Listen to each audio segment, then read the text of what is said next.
Pinagbabaril ang isang lalaki na galing sa isang sabungan ng hindi pa nakikilalang sospek sa Barangay San Miguel, Puerto Princesa. Patrolwoman Ferlyn Joy Kawili sa report. Pinagbabaril ng hindi pa kilalang sospek ang isang lalaki na galing sa sabungan sa Purok Buhanginan, Barangay San Manuel, Puerto Princesa, nito lamang ika-21 ng Agosto taong kasalukuyan. Kinilalang biktima na si Samson Pacaldo.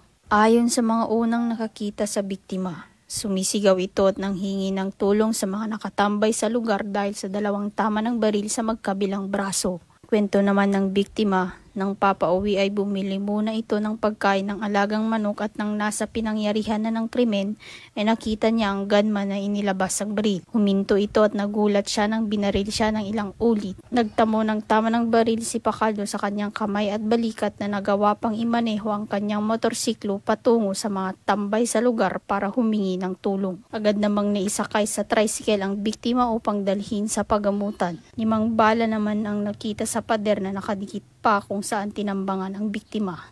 Inamin naman ni Pacaldo na bago umuwi ay may nakaalitan sa sabungan na kalaunan ay naareglo din. Patuloy naman ang pagtugis ng mga otoridad sa sospek at tinitiyak ng kapulisan na hindi titigil ang mga ito hanggat hindi ito nahuhuli. Mula dito sa Calapan City, Oriental Mindoro, ako ang iyong PNN correspondent, Patrolwoman Ferlyn Joy Kawili, alagad ng batas, taga-taguyod ng Balitang Pulis.